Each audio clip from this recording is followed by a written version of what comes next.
Hi, welcome. Thanks for being here for Understanding Bias in Artificial Intelligence. And thank you for coming. This is part of our program around our traveling exhibit, AI, Your Mind, and the Machine. We're really excited to be here with Dylan Baker today. I'm Sora, the Public Program Specialist here at MOHAI, and for our no or low vision audience members, I'm a mixed white and East Asian person wearing a beige sweater and beige pants. Today, we're going to be talking about the history of artificial intelligence and its impact on marginalized people. And I think as part of grounding in a physical space, when we talk about something so conceptual, it's important to think about whose land we're on and the space here at MOHAI. So I want to acknowledge that here at MOHAI, we're on the historic and contemporary lands and waters of the Duwamish, Suquamish, Muckleshoot, and all Coast Salish people. Historically, Native communities were forcibly removed from this city, but today we honor their continued endurance with deep respect and gratitude for their unbroken stewardship of this place. And we encourage you to visit the websites of local tribes to find out more about whose land you're on, whether that's here in the city or somewhere else in the Puget Sound area or in the country. Now I'd like to welcome Dylan Baker, an engineer and researcher at the Distributed AI Research Institute. Their work is broadly focused on ethics in machine learning, particularly how it relates to data, labor, and identity. And as a non-STEM person myself, I really appreciate the way that Dylan communicates ideas about machine learning through interactive articles and data visualization. It's really fascinating, and you're all in for a treat, so please give them a warm welcome.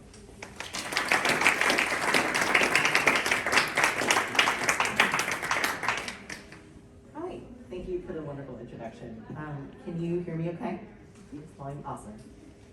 So hi, yes, as they said, my name is Dylan Baker. I'm an engineer and researcher at the Distributed AI Research Institute, and I'm here to talk to you about how I think about ethics and bias in artificial intelligence. That's me.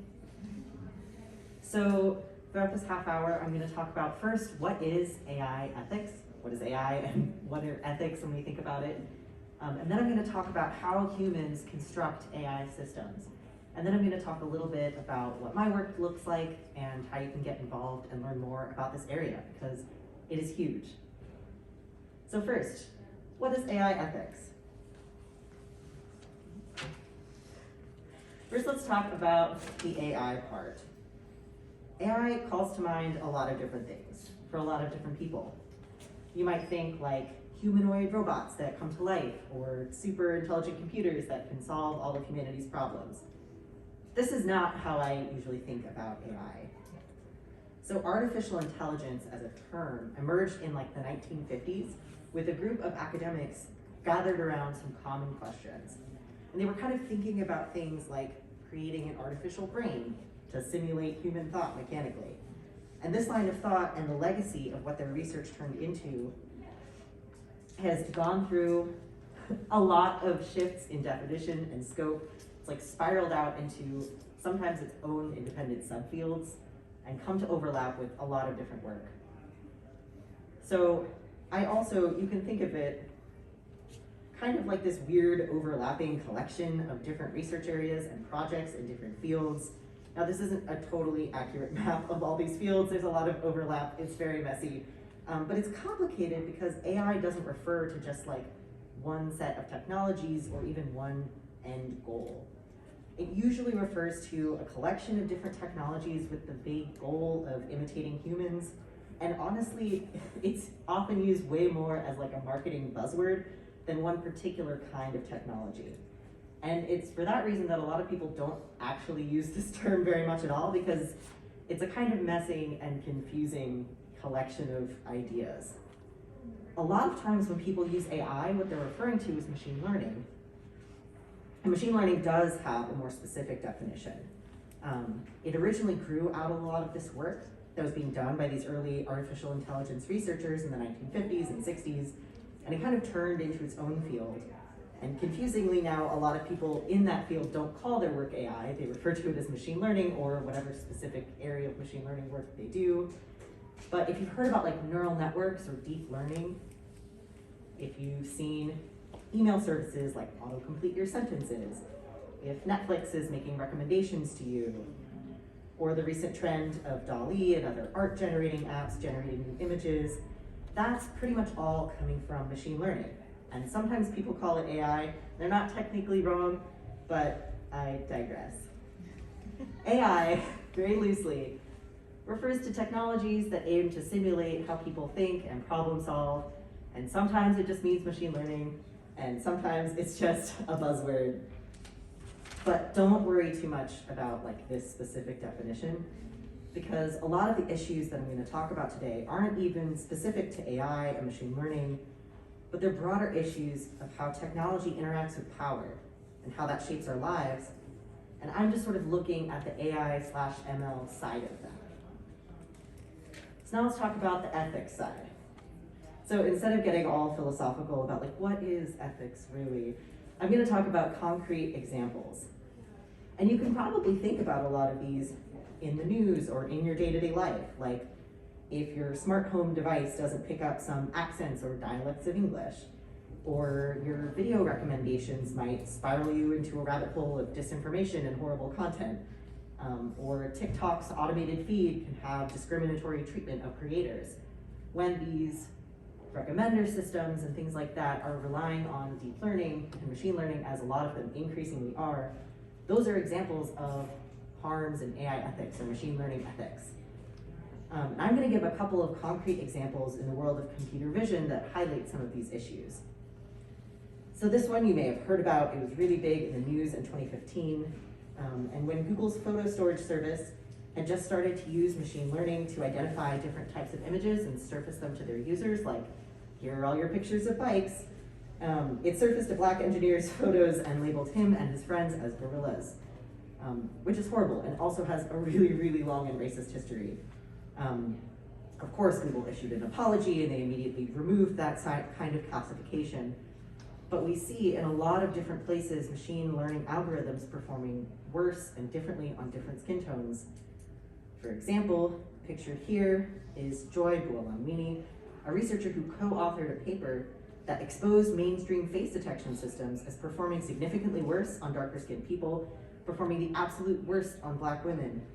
And you can see here where she demonstrates a face detection algorithm that doesn't detect her face at all on the left, but does detect her face when she puts on a white mask over her face. You can see those blue triangles. And this kind of inaccuracy can have devastating effects. So in recent years, police all over the place have begun to use facial recognition software in public spaces, which was really devastating. For example, these 3 Black men who were wrongfully jailed after being mistakenly identified. But I also have to call out, even if these systems were 100% accurate for everyone, they're also being used to amplify pervasive surveillance and racialized violence. So when we're thinking about the ethics of AI, we have to think about all of that. Not just biased technologies performing worse on some people than other people, but also how these technologies are used in relation to power. But how do these systems come to reinforce power? Who's building them? Where do they come from? To answer that question, I'm going to take you through one history that had profound impact on the field of machine learning. And to do that, I'm going to give you a quick overview about how machine learning for computer vision works, specifically for the task of object detection. So, object detection, in this case, you have a machine learning model that can take an image and some predefined categories like traffic light or person, and it can tell you where all the objects are in an image. But how does that work? You start with an untrained model, an architecture sort of like a ball of yarn that you want to knit into a sweater or a scarf or a hat. It could be a lot of things. In computer vision, these days you're often talking about some kind of neural network, which, to be clear, is not actually like a replication of a brain, it's just called that. And first, you have to train the model. That is, you have to tell it what the labels are, what it's what it's trying to look for, and then give it a ton of examples. So for example, you say, here are a bunch of pictures of traffic lights. And then some math happens where basically the model makes a guess at what it thinks it is, and it corrects itself. And if it gets it wrong, it keeps going. Say, here are a bunch of pictures of cars, and some math happens. Here are a bunch of pictures of people, and some more math happens.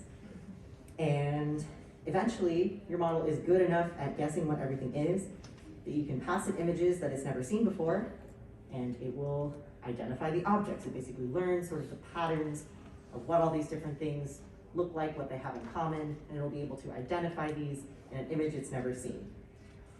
And one of the biggest limiting factors, one of the biggest things, the most important things about this kind of machine learning is it needs a lot of examples in order to generalize. And so the more data, the more pictures of traffic lights or people or cars, the more accurately it'll be able to detect all these things in the real world when it has data it's never seen. So now we're gonna go back. We're gonna talk about a really cool history of a really important object detection data set. And in doing that, we're gonna see an example of what it actually looks like, where all these things started from, where a lot of these systems start from.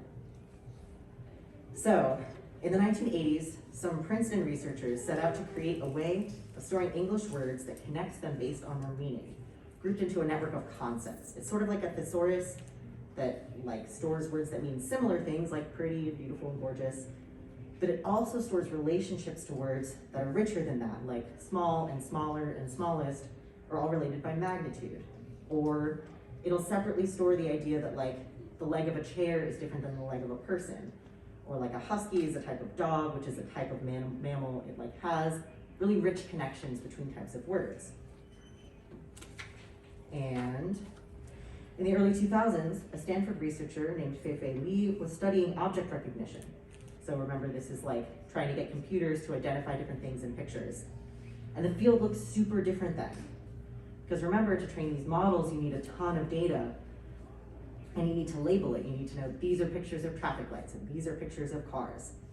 And this was an issue in computer vision because they were dealing with these really tiny data sets with very few categories, and it limited the type of work that they could do. So the types of machine learning that they were working on, or different types of image processing algorithms, it had to be a lot more fine-tuned to the specific problem that they're solving, and they just couldn't explore a lot of different areas because they didn't work. It didn't really do things that they wanted them to do. And Fei-Fei Li went to the Wordnet consortium, it's been around for decades, and met the creator of Wordnet, and this sort of got her thinking, what if you could attach images to all the different nouns in Wordnet? In her words, she put it later in a talk, that this would allow you to map out the entire world of objects. So now we have this massive list of nouns. If we had pictures of all those things, now we just have this map with all these connections of all of the things.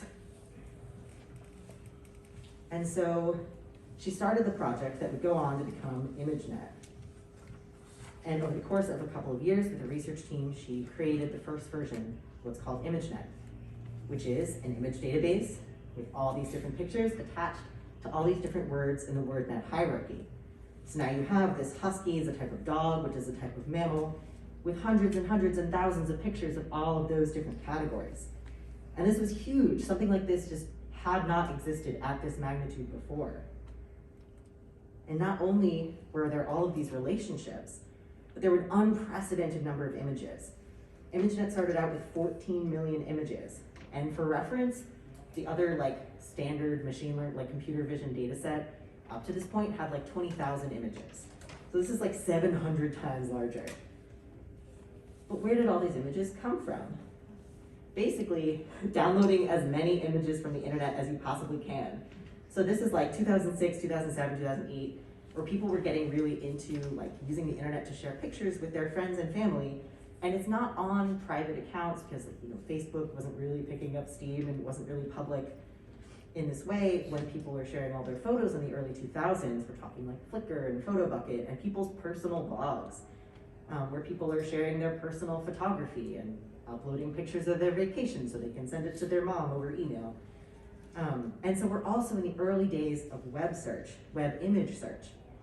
And so a reasonable place to start if you want images of all the different things is to just image search with all these different nouns.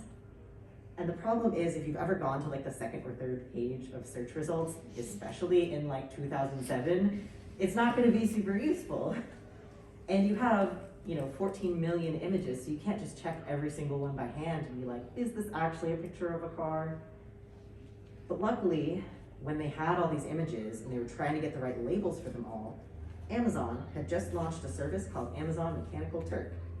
And the service was good for one main thing, which is if you have a huge volume of really repetitive work that basically anybody could do, Amazon Mechanical Turk will find people who will do that work for you for super cheap, kind of all over the world. So like for pennies per image sometimes, you could send out all these images and ask them questions about it, and Amazon Mechanical Turk would find you people, would send them the tasks, it would send you back the data.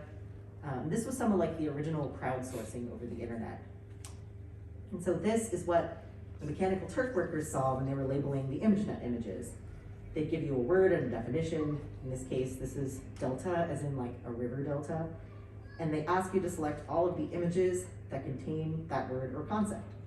And so with about 50,000 workers over 167 countries, they labeled the images to give us a far more accurate data set. And you can also sort of notice, it's kind of hard to see from a distance, like some of these images like look a little racy or a little questionable. And that was the case for many of the images in this data set, because of course, this research team couldn't go through all 14 million images. And that's gonna become relevant later. But it's with all of these labeled images that the Imagenet team started a competition where they picked 20,000 categories that seemed pretty reasonable, like airplane and bird and cat. And they had people compete to see who could label all the images with the highest accuracy. And just a few years into this competition, in 2012, a man named Alex Kraszewski, along with his colleagues at the University of Toronto, won by a previously unimaginable margin. They just absolutely crushed it. Because they were the first ones in this competition so far to use this decades-old approach that had kind of been dormant for like a long time. Neural networks. Now these were first like proposed in I think the 60s with these original sort of spin-offs from this first artificial intelligence research group in the 50s. But it hadn't been applied in this way with this magnitude of data before. And it's at this point that we see a huge shift in the field of computer vision, and everybody starts trying neural networks, which ended up sort of gaining the term deep learning as these neural networks got bigger and bigger and sort of thicker and more complex with more things. Everyone's really excited about this new deep learning thing. So this is a Google search terms, like search trends graph that I found from like 2008 to 2017. And you see like not a lot of people are as interested in deep learning as all these other machine learning approaches that were common at the time and still common now. And right around 2012, see if it's like, yeah, right around 2012, you see it just absolutely take off. And this only goes to 2017. So things start to move faster, and you're seeing computer vision and neural networks explode. Neural networks go on to be applied in all sorts of different places, like natural language processing and these like GANs, generative adversarial networks that create all of this art. Like all of these are based on neural networks, which really, really saw this massive resurgence because of this like massive like win in the Imagenet competition in 2012. So it becomes this really important training resource and benchmarking tool for computer vision practitioners. So not only is this like, for a while, the main data set that people can use to start messing around with their own architectures and their own machine learning algorithms, but it's also a benchmark. If you want to showcase your model and say like, we're performing better than everybody else, you need something to compare it to. And this became the thing to compare it to. This really, in a lot of ways, set the stage for what a lot of this field, computer vision and more machine learning, is going to turn into. So where does ethics come in? So first, I want to talk about some of the design decisions that came into play when creating Imagenet. So remember how Imagenet is built on Wordnet, and Wordnet has relationships between like a ton of different nouns. These all came from like text sources. Wordnet also contained lots of words like first offender, or orphan, or creep, or weirdo, which is, it's hard to see in some of these pictures, but this person is labeled orphans, this person is labeled creep, weirdo, weirdie, this person is a first offender. And you know, there's also a lot of really, really awful stuff that I'm choosing not to show. that have, to their credit, like since been removed. But people, when they were being mechanical Turk workers, when they were being asked to label things, were being asked to label things like, which of these contain a picture of a creep? And like, we're talking about people, 50,000 people across 167 different countries, and we know basically nothing about them, except for the kinds of things that their opinions surfaced in this data set that went on to become a benchmark for how a lot of these things were built. So this goes beyond just bias, because if you think, is this an issue of bias? Kind of, like there were definitely patterns in who they labeled as a creep, or lots of other terrible things. But this does go beyond bias, because it's the fact that in taking Wordnet out of context, you ended up having people assign labels to things that just can't be inferred from looking at something. It rests on the assumption that the world can be categorized visually in an objective way, and that people labeling the data were being asked to do an objective task. And these judgments from thousands of people on millions of images, when we're thinking about how this whole thing was constructed, bias is just sort of the tip of the iceberg. Because when we think about it, ultimately Imagenet didn't come from somebody who studies the complicated relationship between concepts and images, of which there are many different strains of like research and thought and philosophy and social science. This project was led by a computer scientist whose area of focus mostly operates under the assumption that there's a one-to-one relationship between images and nouns, and that all of these sort of extra fuzzy categories, maybe that we're not sure, like, okay, you don't really know what a creep looks like, but like certainly we know someone's gender or someone's race.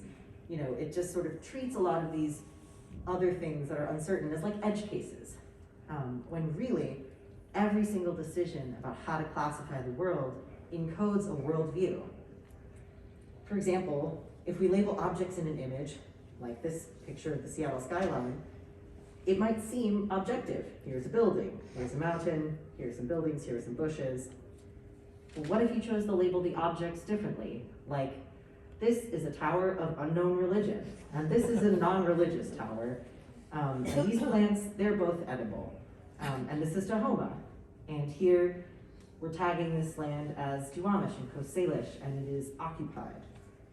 This tells you a completely different viewpoint of how you're seeing the world in a task that seems like it would be really objective.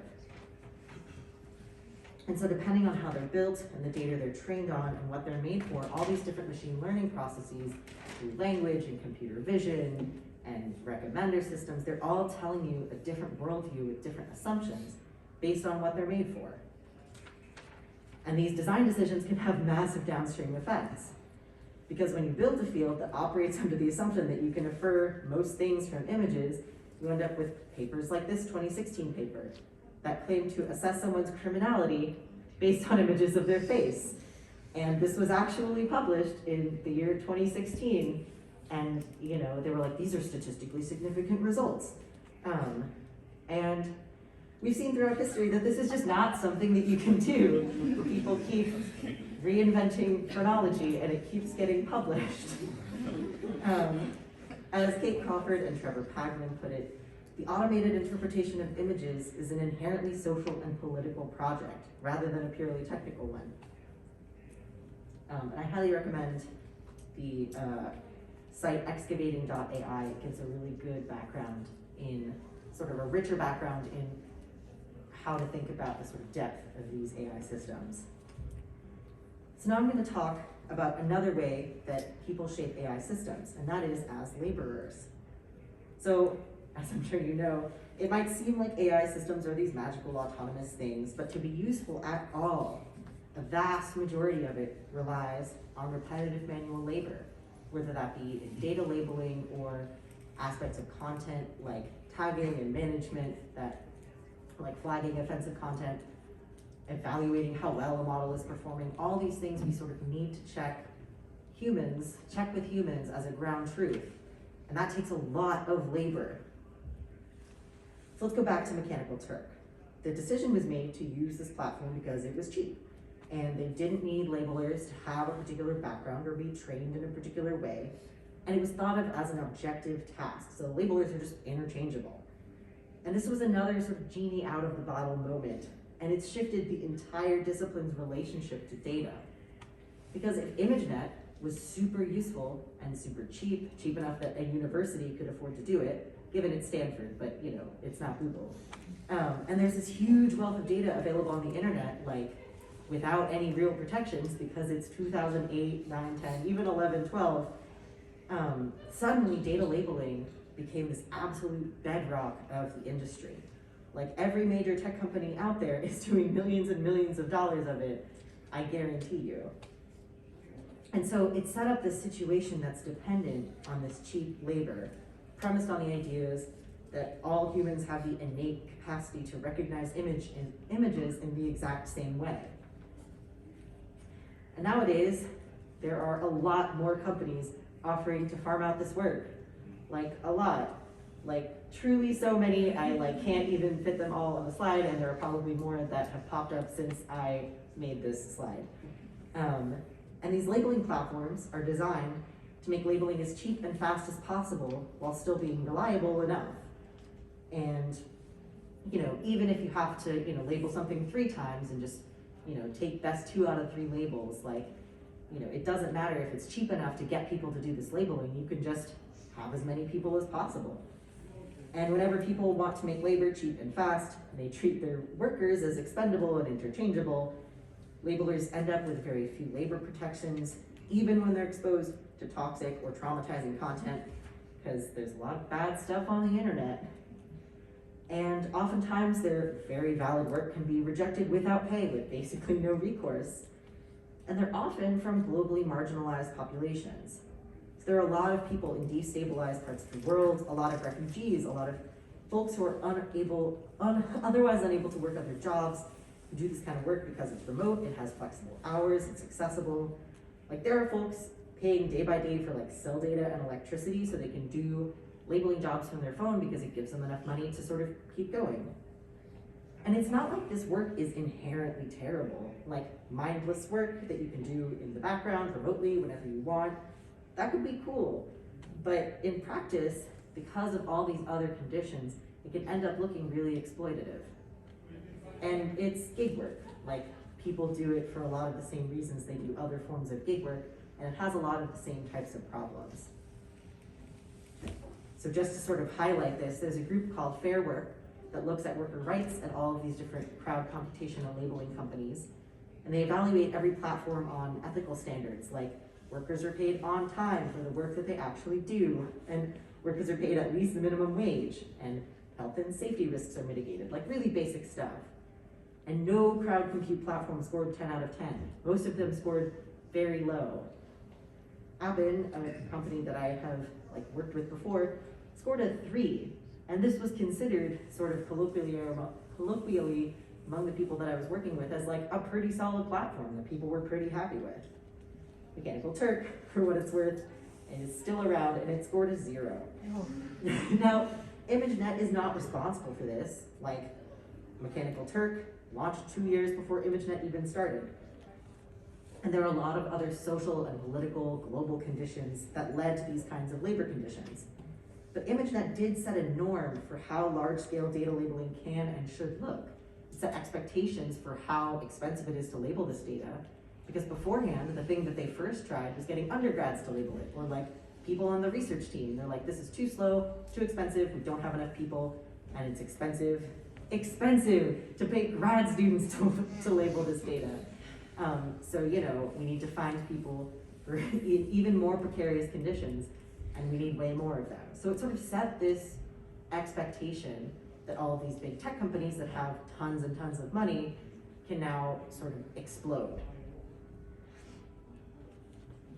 So I've given you a lot of information here, but these are some key takeaways. AI is not magic. Humans are involved in every single part of building AI systems. And all of these are just different tools built by different people to accomplish different things. And all of this technology relies on a lot of labor. So where do we go from here? I just gave you one example, one particular data set, in one particular field. This is 10 years ago.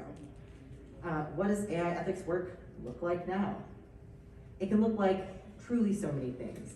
I'm just gonna give a couple of examples of things I've recently worked on, but there are whole conferences, tons of books, like teams at all the big tech companies, different institutes, so many people working from the very, very fine-grained technical aspect, like engineers and statisticians and mathematicians, like working on particular fairness conditions, all the way up to like activists and social scientists. So it's a really big field, but it can look like research. This is a paper I put out recently that looks at how different people's perspectives can affect data labeling tasks and provides like a sort of worksheet or a framework that different practitioners can use to think about all of these different aspects when they're actually designing a new labeling task. So it's thinking about like the social context and labor conditions in data labeling, because this work is not going away anytime soon. Or I just have to call out the work that several colleagues of mine did that delves into the history of Imagenet in more detail than I was able to go into, but this is where a lot of this talk is based from. It's really, really fascinating work. They dig into the genealogy of Imagenet, and actually Emily Denton, who is a computer vision researcher, talks a lot about how this benchmarking effect shaped the entire field and like still continues to impact it, even though there are many, many more big data sets that people use. Another thing, just to pitch another article that I worked on, some of this work is trying to shift the conversation within machine learning research and the engineering community and among students to try to help people understand, especially more technical minded people, how these types of big picture sort of social thinking can percolate and does percolate all the way down to thinking about the sort of nuts and bolts and the math of everything. So I wrote this interactive article to try to like promote this viewpoint through a little interactive playing with shapes. But also this work can look like labor unions organizing for better treatment of crowd workers. For example, mechanical Turk workers have for many, many years been organizing amongst themselves, communicating amongst themselves to find people who are posting predatory tasks who will never pay you, finding the best high-paying tasks, the best times, and organizing sometimes with Amazon to say like, please just pay us and make things transparent because I want to be able to do this kind of work. I can do it from home. I can do it while I'm struggling with all these other things. And Amazon has famously not been great to the mechanical Turk workers. It can look like legislation around the privacy and security of your data.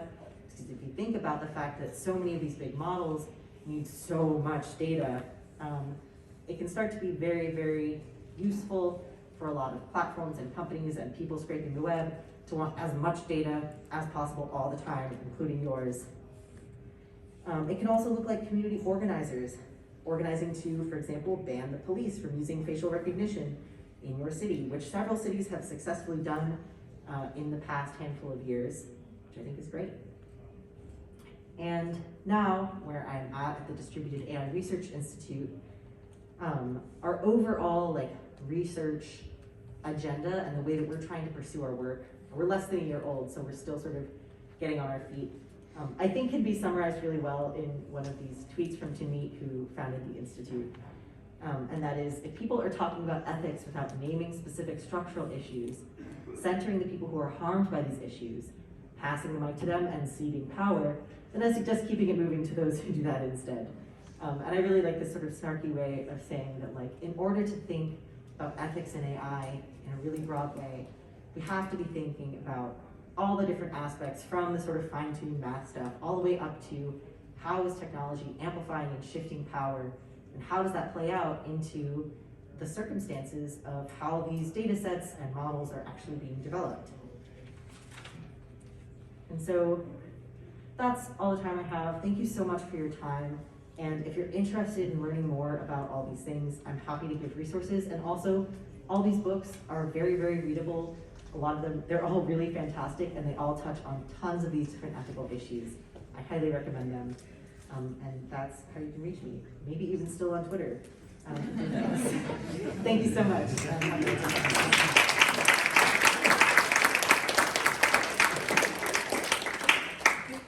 We're going to open up for some audience questions. So if you have a question, raise your hand and I can run the mic to you.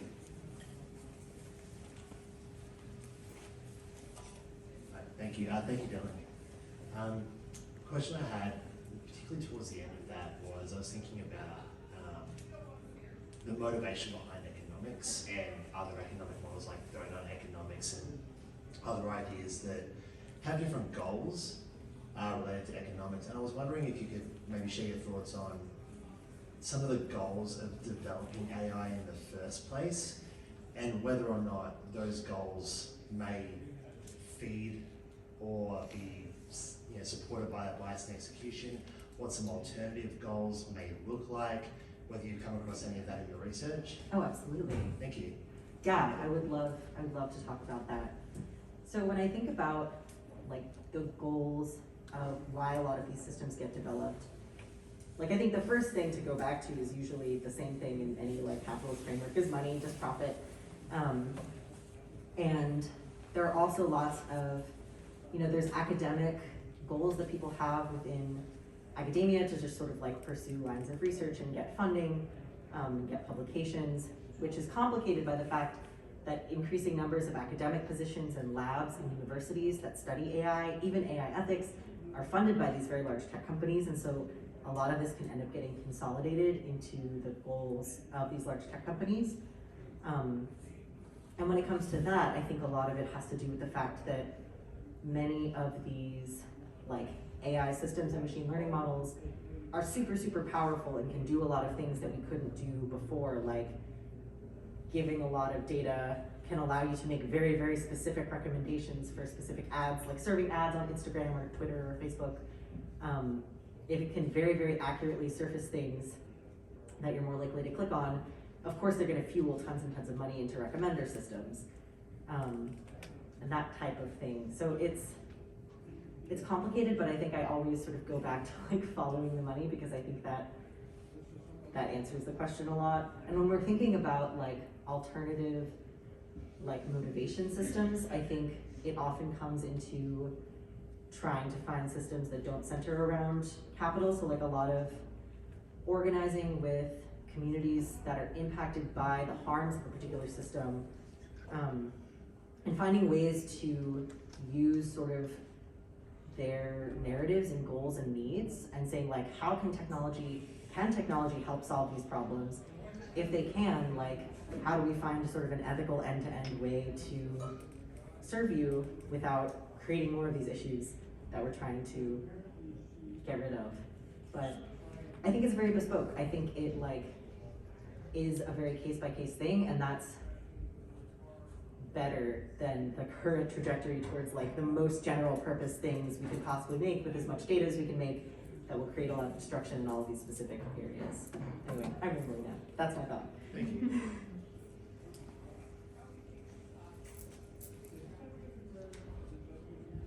So this is kind of related to the way that Imagenet was set up, where you mentioned that they were taking more publicly available images from things like PhotoBucket and Flickr at the time, and maybe it's kind of continued in that similar way where they're pulling these publicly available images from the internet. Does that create this kind of bias where the people that are uploading these images to the internet are inherently people that have more privilege because they can upload pictures to the internet and therefore leaving out large chunks of society? And is there something being done to try to control for this issue? Yes. Yeah, absolutely. This is a huge thing. This is a huge issue that like it is very much biased towards particular people who are creating the images that are most commonly found on the internet. There are a lot of different initiatives and projects. I'm not remembering the specifics, but there are people who literally send out photographers to be like, go photograph like people or things or objects or whatever that we want data in different parts of the world because we're just not getting data from there for whatever reason. There are lots of different, this comes up in statistics a lot where if you have a way bigger sample of something and a way smaller sample of something else, there are different ways to sort of adjust for that. Like we'll just use less of this category of data. So there are different approaches. It also, I think, another tension that we end up with is the question of like, not only who like gets to be represented in data, but who is forced to be represented in data and who like wants themselves exposed in this way versus people who don't want to be represented, who don't want to be included in these data sets. This comes up a lot in NLP, natural language processing, when like, you know, not all speakers of a particular language want their language to be encoded in this way, or try to be like, you know, not everyone wants to be interacted with like researchers and companies and stuff. And so there's a tension, I think, a lot of times here between like gathering enough data and trying to like accommodate for the fact that things on the internet are not representative, and trying to make sure that like we're representing who wants to be represented. Yeah, there are lots of approaches.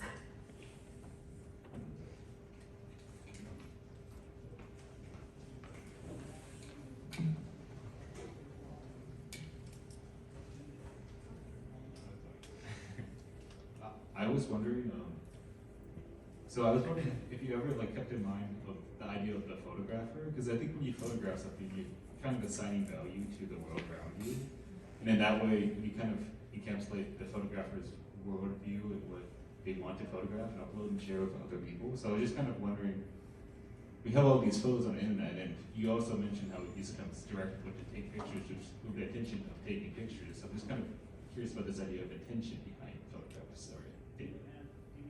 Yeah, it's a really interesting question that the person who's choosing to take a picture and upload it is choosing to frame the world in a particular way, and they're taking this picture for a particular reason. And I think we see a lot of this like in the sort of biases in, for example, what models trained on Imagenet are able to capture, like with the raw original Imagenet data set that hadn't been sort of pruned in particular ways, or like, you know, it is, for example, predominantly light-skinned faces, and so one reason that we see a lot of like decreased accuracy in like the darker somebody's skin is, the worse a lot of these models perform, is because of these sort of biases and because of like who is being photographed. But it's also, it's interesting because yeah, I think there are a lot of subtler things that emerge, because like what do we see like in the perspective of a model and what comes up, because, you know, people taking scenic photographs or whatever, or pictures of people, you know, they're always going to be standing in a group, or like there are all these different sort of like ways in which the way that we photograph shapes the data. There's a really good article by somebody who is employed, I think, as somebody who takes photographs to be used specifically for machine learning, like data set training. I think it was like lessons from an AI photographer or something, that I thought was really interesting. I don't know if you can find it, but I thought that was cool and was in that vein.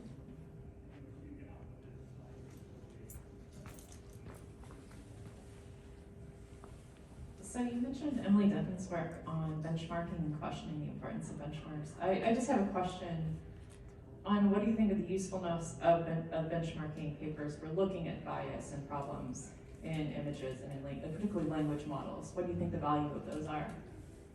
Benchmarking papers as in papers? Like benchmarking sets to look at bias. Yeah, I mean, I think they're absolutely necessary. It's complicated and it's hard because, so these benchmarking like data sets or papers that are specifically for assessing like the fairness of a model, well, usually you'll like pick categories. I think this is what you're referring to, where you'll pick different categories and say like, I want to make sure my model's performing the same for category A as category B. I think it's so important. And it's like, I think we need such a diversity of them, because any one set of categories is going to like inherently exclude other ways of classifying things. And there was a really good paper that was like taking a sort of like critical race theoretical approach to thinking about the racial classifications in benchmark fairness sets. That's just like, let's think about the history of how race is constructed and how race is usually used in these fairness benchmarking sets, and like sort of complicate how we might create different categories for benchmarking in different ways, because you're always going to get different information based on how you construct these benchmarking sets. But yeah, and generally I'm very pro these things, and also pro diversifying and just having more types of them. I think they're also interesting like clustering approaches and things that like, yeah, anyway, I don't want to ramble.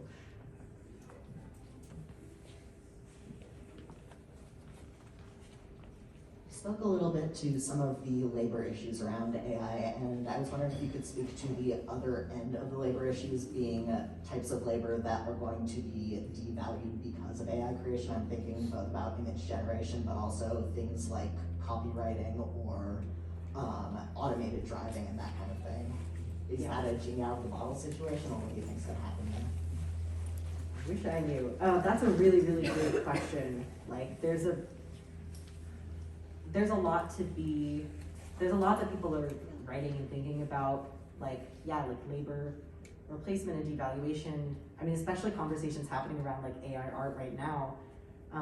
In like, a lot of people have been critiquing like, what do you think art is? Like, art requires so much other context to be interpreted, and if people are like, you know, AI is just gonna like remove the need for artists, it like completely eliminates what art, like, what people have been making art for. I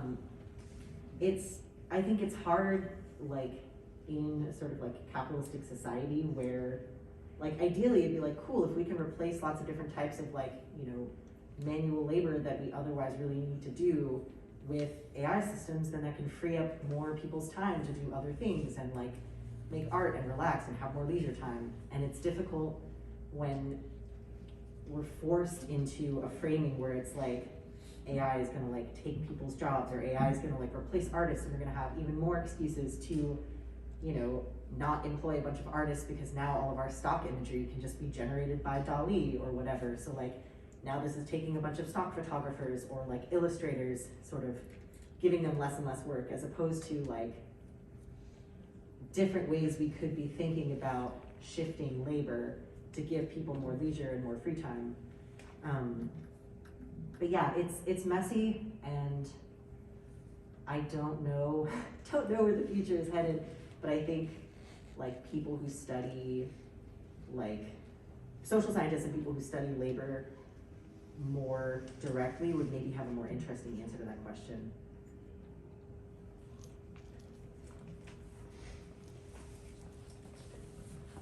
Sorry, Chris. Well, thank you for an informative talk. My question is about the importance of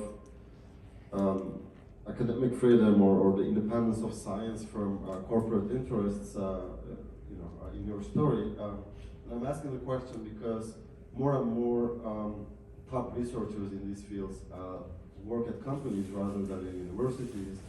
And sometimes company executives get to choose what gets published or not, even before a scientific journal. I mean, obviously the case of Timothy Gebru in Google being a case in point.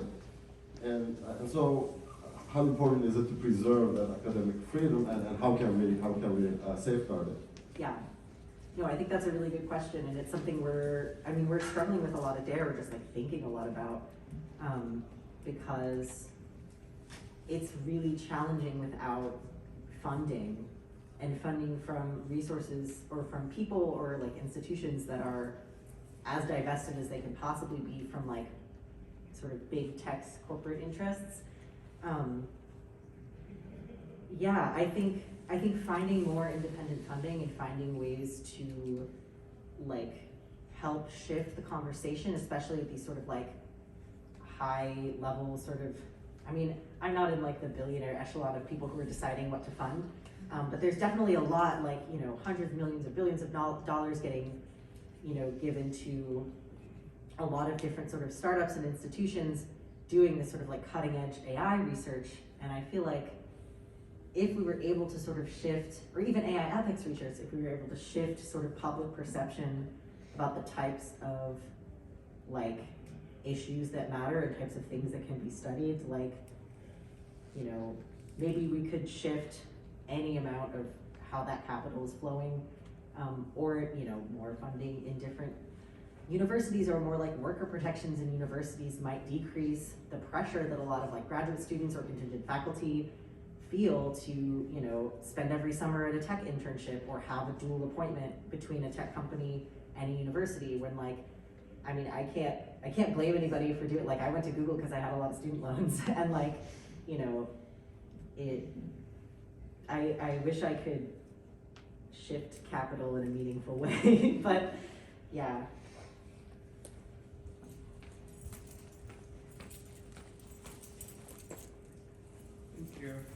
As I'm listening to this, and the question that comes up for me is, we're in this presentation, we're presented more with the ethical issues around this than any positive aspects of the artificial intelligence. Yeah.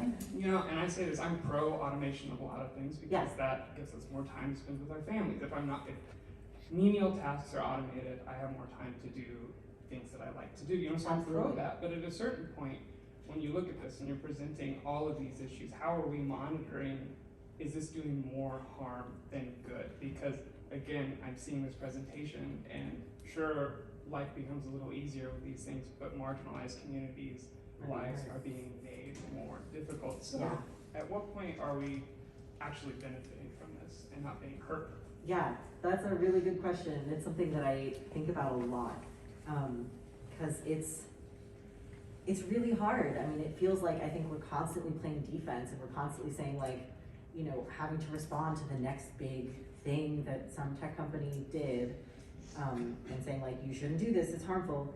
And there are some areas that I feel like are the most benign or most exciting.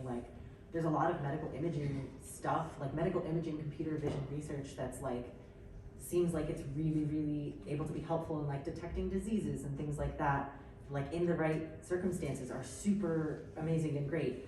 Or I don't know, I think Emily and I were joking, abolish all of computer vision except for maybe medicine and identifying plants, because it's really good at identifying plants, and that's really cool. But I think in order to answer these questions, where is it doing more harm than good, we have to be able to do more research that's divested from needing to be reactionary, because when we need to be reactionary to just somebody is sawing off my arm and I'm trying to pull my arm back, it's hard to be do we want a world with saws? Or as Timmy puts it, we're just building a lot of tanks, and then they're we could use these tanks for agriculture and gardening. It's maybe we could build things that are better for agriculture and gardening. And so I think when we're able to create spaces where we can think more on our own terms as or as marginalized communities can sort of think about tech more on their own terms, you can start to ask the question of what role do I want technology to play in my life, and how can I take apart these tanks and start to build I don't know, houses to hold grain. I'm not a farmer, but it's only then that we can really start to meaningfully answer that question, because otherwise it feels sort of apples and oranges. Any other questions?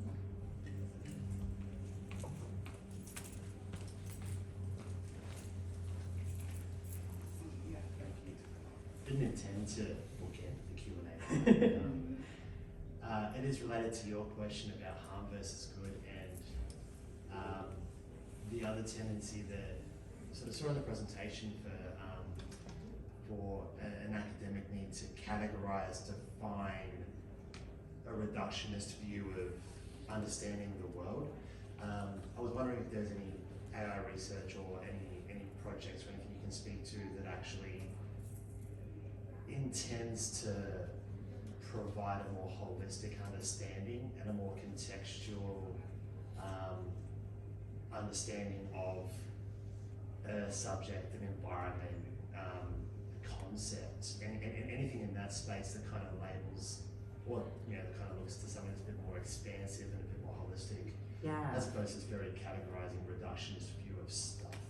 Yeah, it's really, that's such a broad question, thinking about the scientific sort of urge or need to classify in particular ways and moving away from that. There's a really wide sort of body of work from a bunch of different sort of indigenous activists and indigenous technologists working on indigenous data sovereignty and indigenous knowledge production in a sort of digital and technical world that I think answers that question in really interesting ways, because it comes from just fundamentally sort of different from a sort of imperialist, colonialist, sort of scientific rationalist way of breaking down the world, and emerges from a bunch of different traditions of knowledge production that just can look very different, and in finding ways to engage digitally and find ways to use technology as it stands now in an empowering way for different indigenous communities, for me, has really helped me sort of like question or think differently about how we think about knowledge and classification. I also highly recommend the books Classification and Its Consequences and Seeing Like a State, which are both, or no, what is it? Sorting Things Out, Classification and Its Consequences by Boker and Starr, and Seeing Like a State. They're both really dense sort of theory books, but they're really, really good in like thinking about, Boker and Starr present this idea of like infrastructural inversion, which I think also can help like think about or like break down the ways in which we classify things and think about like make visible the things and structures that feel invisibly shaping our world, which I think can sort of head down the path of thinking more holistically, or at least thinking about different ways of classifying. And it totally broke my brain. It was really great. You should read it.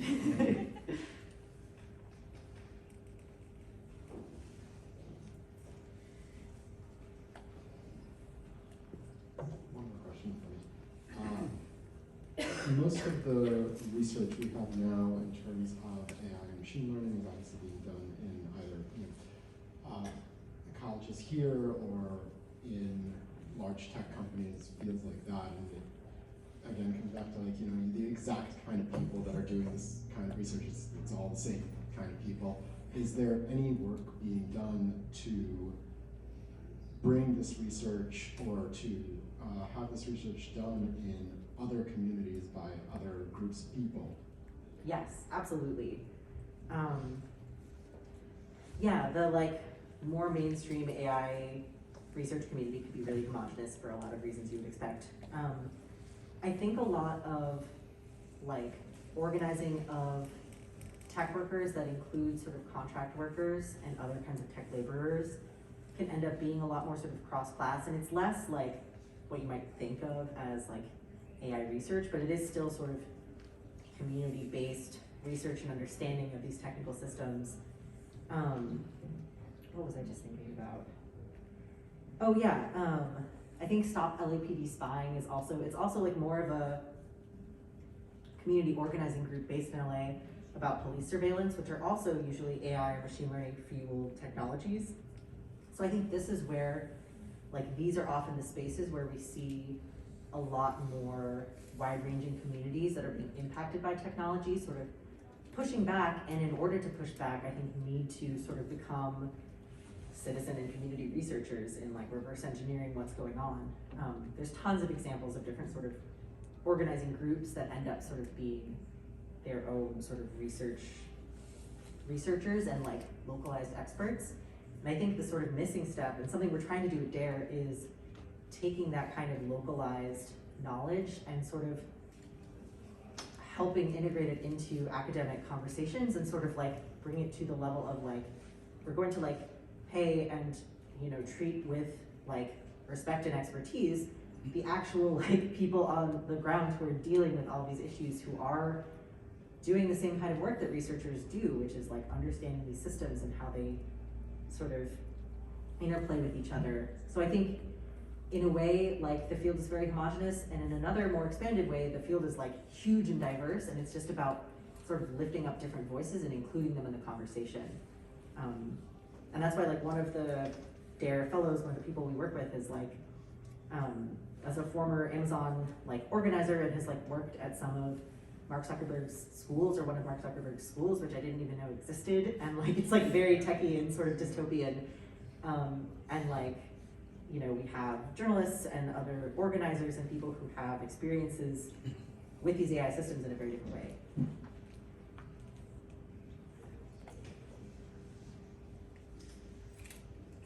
My question is around, if you were going to kind of give someone top 2 or 3 tips who was looking at a system that they were going to use for something that didn't have AI included within that system, just to look for, biases, or to ask questions of someone to try and get to that point to go, how do I know that this system is as non-biased, I guess, as it can be? Yeah, I think obviously will depend on the system. The questions I tend to ask when I'm like looking at a new piece of technology are just like, you know, who built it, with what, for what end, and like that I think can usually open up the doors to all the other types of questions that will lead you to like, well, if I know that like this particular company built this thing to, you know, serve better ads, or like, you know, they built it like, oh, the person who made this company also like made all these other companies that did these other things, and like, I wonder where they're getting their data from, and like, you know, who else do I know that trusts this thing? What are their experiences? And like that kind of sort of investigation work into the histories of things, I think usually will start to answer the questions of like, is this biased? Against whom? Can I trust it? What is it doing? Why? Thank you. Okay, I think we have time for one last question.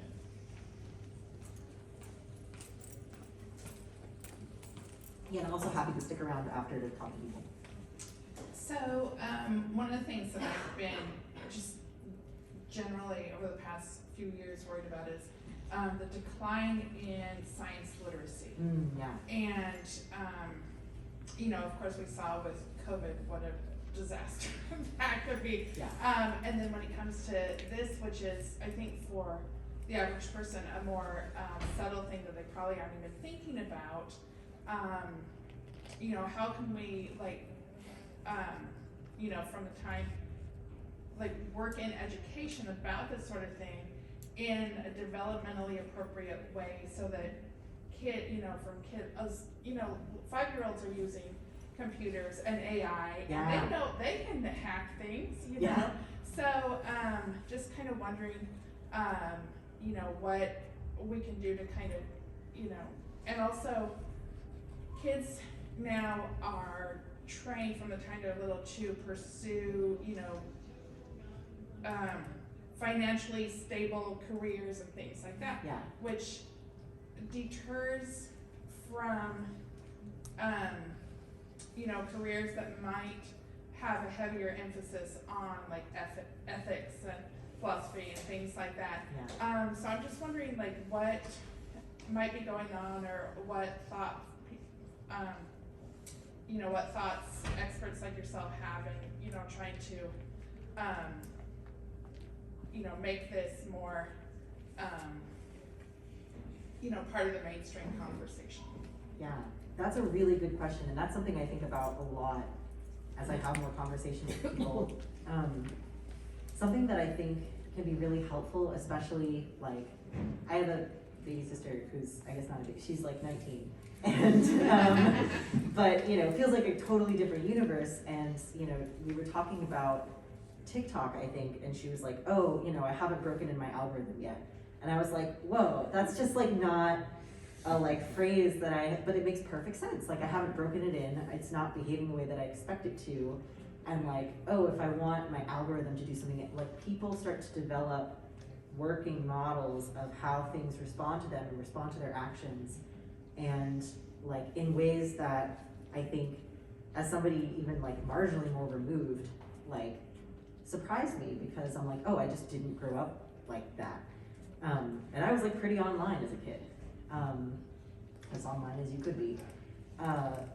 So I think it's like meeting folks where they're at, because we're all interacting with so many of these different technologies all the time, and finding thoughtful questions to ask, because people notice these things all over the place. It's like, oh yeah, like, you know, what does it mean when you're breaking in your algorithm? Like, what do you think is happening there? Or like, how does it know what to show you? And like, do we want to do some more investigation into how this works? Or, you know, what have you noticed about, you know, your friends who use Instagram and they have like a Finsta versus their main Instagram, and like how, like trying to sort of meet people where they're at and asking leading questions, I think can help people start to ask, like when you introduce things like, it seems like TikTok doesn't show you a whole lot of this thing, like why do you think that is? Or like, you know, what are we not seeing? What kind of impacts are we experiencing? Can open up those conversations.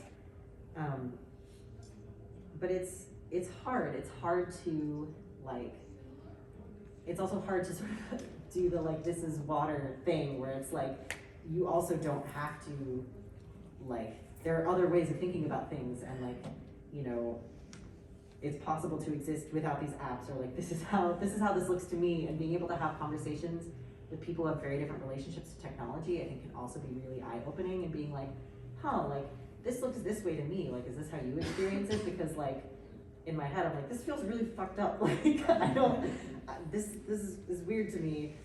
And then I think the second question about like trying to sort of aim for high-paying jobs and maybe not getting to do the kind of work that feels more impactful, like it's really hard. It's like my experience as somebody who felt enormous financial pressure to go into engineering, and then I did that, and now have been able to move into ethics, is just finding other people in those situations and trying to sort of work collectively towards, like, I've met a bunch of other, you know, like my first job, like junior engineers who care about ethics and can't do this kind of work because our managers like don't care.